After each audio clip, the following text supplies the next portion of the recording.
ceasefire, an end to the bloodshed between Israel and Iran. President Trump promising the war is over and that both sides will be peaceful and respectful. Plus, the heat is on. Could someone please turn it off? Nearly 150 million Americans are melting. How long you will have to sweat it out in this brutal June heat wave. And did he do it? A jury will decide whether Sean Combs will spend the rest of his life behind bars earlier than expected. Those stories and more today, Tuesday, June 24th. I'm Caitlin Becker, and this is the New York Postcast. First, it's so hot. Wherever you are listening to this right now, you are probably sweating. A life-threatening heat wave has prompted alerts for 147 million Americans across 28 states.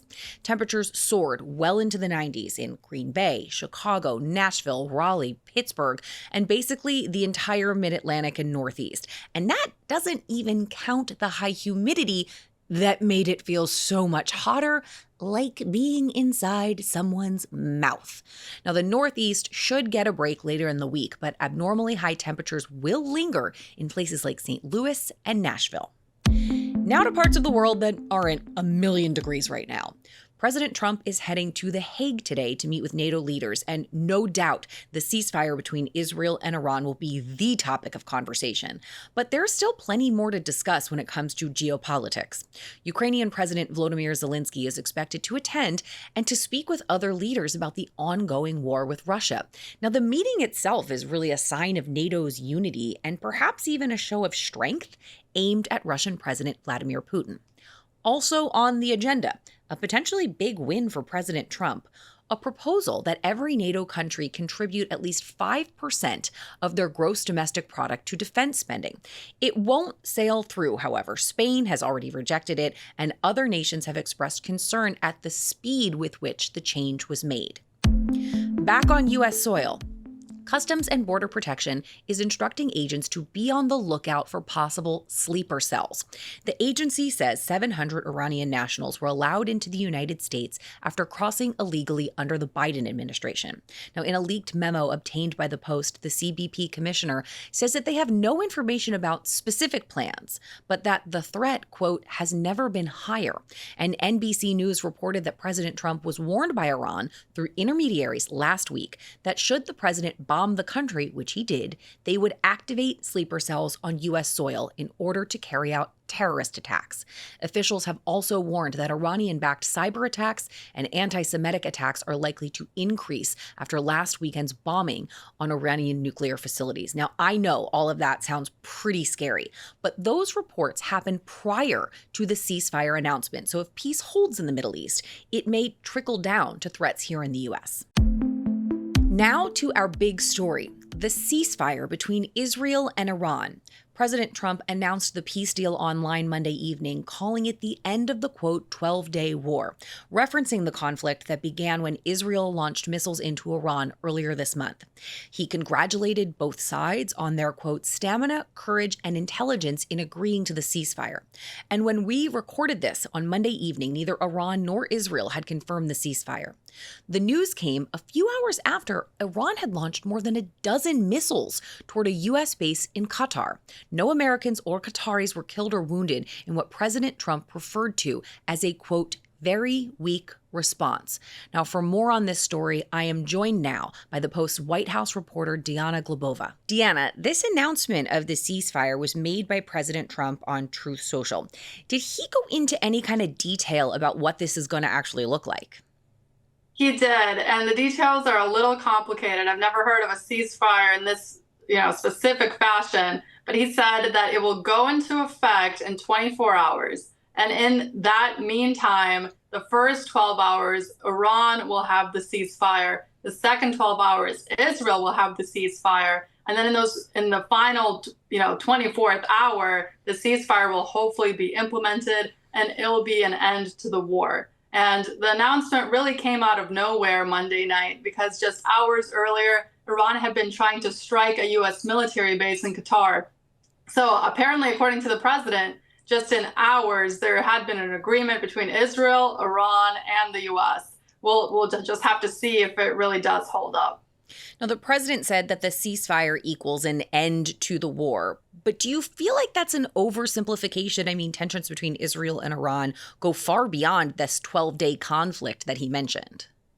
I mean, if the ceasefire does hold up, I think it will be an end to this specific war as he describes it. But of course, Iran has been sponsoring terror for years, for decades, and is, of course, also in tension with Israel and other countries in the region, and is behind a lot of the Hamas activities, which Israel is still in conflict with, the ongoing war there. So, unfortunately, I do think that potentially Iran will continue being an aggressor in the region. The United States doesn't want that, but this activity doesn't completely dismantle the Iranian regime.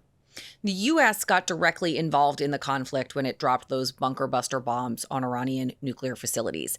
How do you think this ceasefire would change the tensions that are now between the U.S. and Iran, considering the fact that the U.S. president announced it? Well, if Trump had anything to do with it, if he could just have it his way, I think he would want peace. That's what he wrote on Truth Social. He's talking about wanting to achieve world peace and peace between these three countries, of course, in this instance.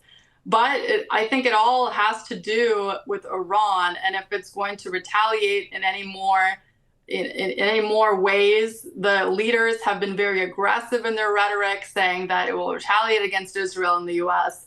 So again, the president wants it to be a ceasefire. I think that if Iran does not do any more actions, the U.S. will keep out of the region. It will not strike Iran anymore. But it's really up to Iran to figure that out.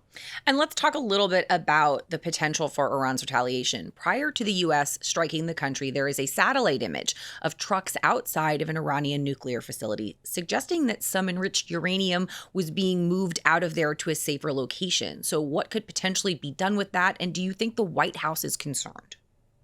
Well, the White House has been saying that it's completely unconcerned. And it's saying that the three strikes that the U.S. took against those nuclear facilities completely dismantled Iran's nuclear capabilities. But we'll just have to see, because those images are out there. Iran is claiming that they do still have enriched uranium. So in the future, in the next coming weeks, months, researchers and UN watchdogs might have to go in there and see just how much uranium Iran has left. Diana Glebova, on top of these changing stories here with Iran and Israel, thank you so much for joining us today. Thank you. He's not taking the stand. Sean Diddy Combs won't testify in his blockbuster sex trafficking trial, which means jury deliberation will start ahead of schedule. Federal prosecutors expect to rest their case today, and Diddy's defense team made the surprising decision not to call a single witness to the stand. Now, defendants don't need to put on a case. The entire burden of proof rests solely with the prosecution, so this isn't unheard of.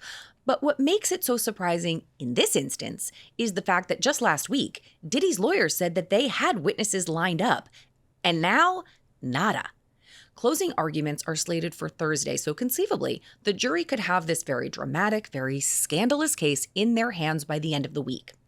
Jurors have sat through about 30 days of testimony, hearing and seeing in graphic detail the rap mogul's depraved sex life and violent relationships.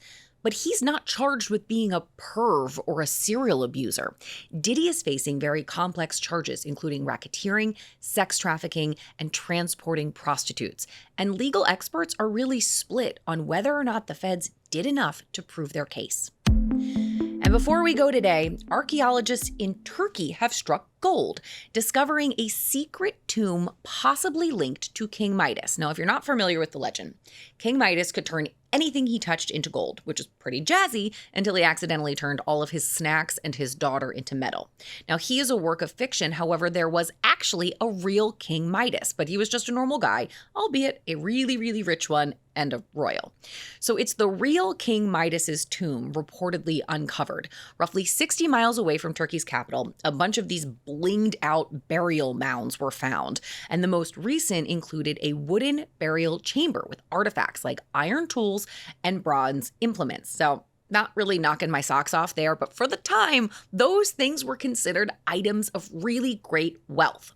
And the wealthy inhabitant of that particular chamber may just have been the real deal King Midas. And that's it for this hot, sweltering day. For more on these stories and everything else you could possibly want to know, check out the New York Post in print or online. And if you haven't melted into a puddle yet, like and subscribe to the New York Postcast wherever you get your podcasts. And of course on YouTube, you will be glad you did. We can start our day together. I love that for us.